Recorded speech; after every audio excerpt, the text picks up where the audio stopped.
I was very surprised to find myself coming close.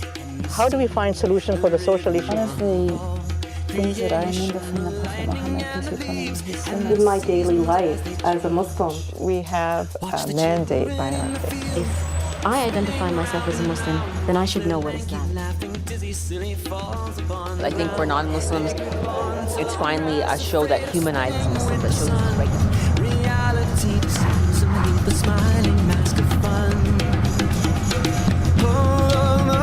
Can you hear the rhythm of all creation, the rhythm of the children aging brown hair into gray?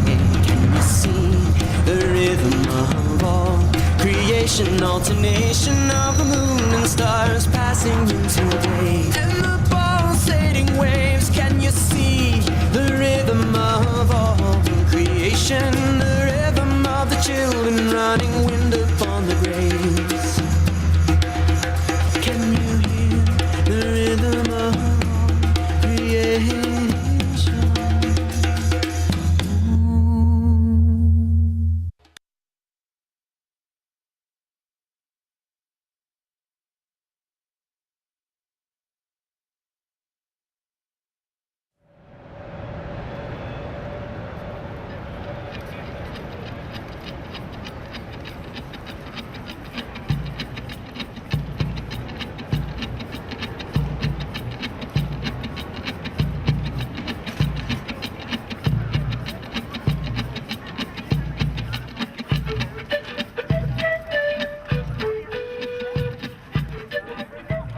America is such a complex society, and there are many subcultures in the United States. So I think it's hard to talk about even American culture generally. However, because the United States is an affluent country and produces so much of the culture, consumer culture, that is consumed by people all over the world, I think one of the things that American Muslims have is the opportunity to encounter that culture and engage in it at its source, unlike in other parts of the world where many people are simply consuming this culture.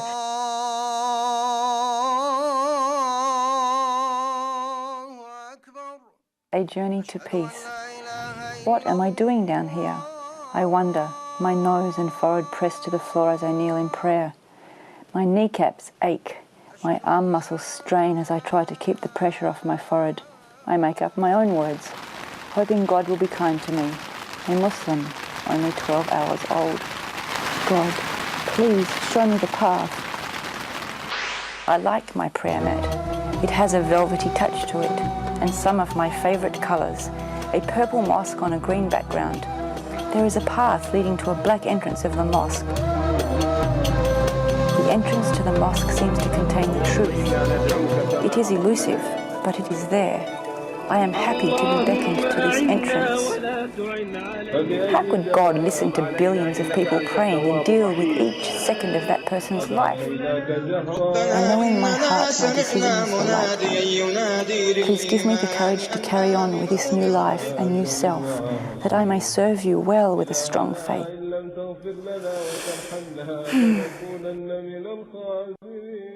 It's as if I went through that whole experience all over again.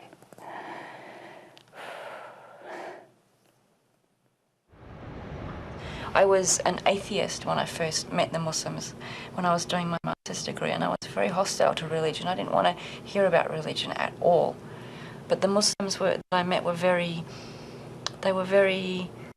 wise, I suppose. So they were able to bring with me issues that we could share. I was very worried about the role of US foreign policy and, you know, the Western foreign policy in the Middle East. So we could sit down and have a conversation about that, and they could tell me their perspective and I could agree with it, but they didn't have to mention the word Islam at all.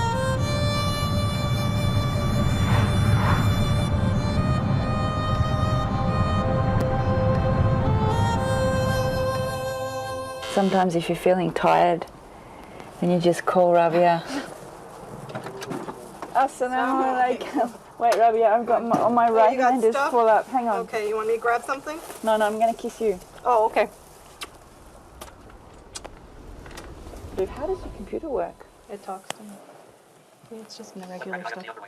Sorry, I was going through emails right now. It just talks to me if you notice. But it's too fast. Well, I understand it. You understand it? Yeah. I have it set that fast. You're kidding.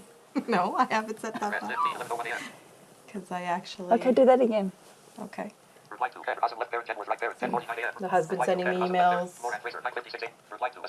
business, religious stuff. I'm Rabia Khudr.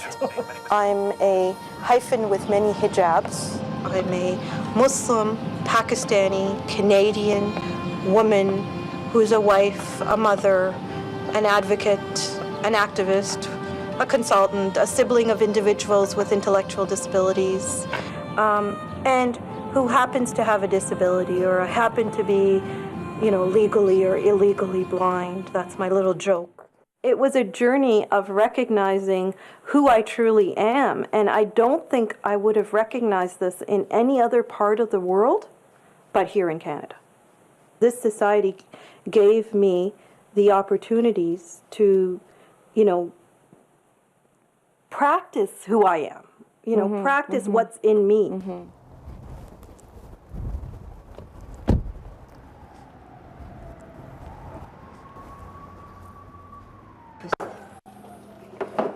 Okay, I have some Things.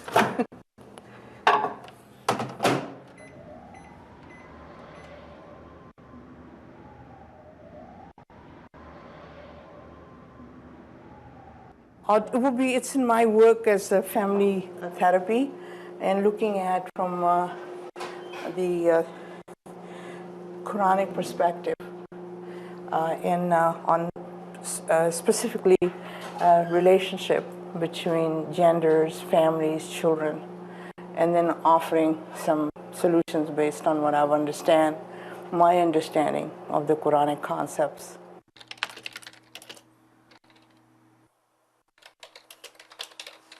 I am so influenced by from the time I was little of what the Quran's concepts are. It's really, truly is what has made me who I am today, or how I think and how I behave. So for me, living as a Muslim woman, as a North American, is the greatest blessing that I can ask for.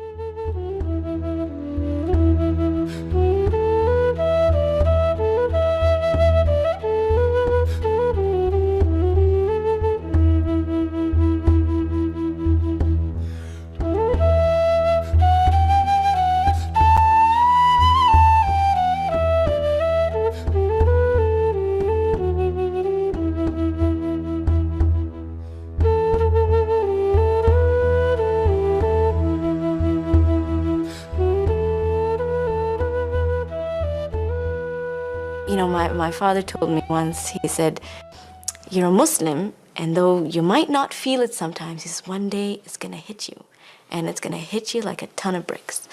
And when I went to university, I was trying to find my place, and in the first year, and you meet lots of people, and you're trying to find where you belong.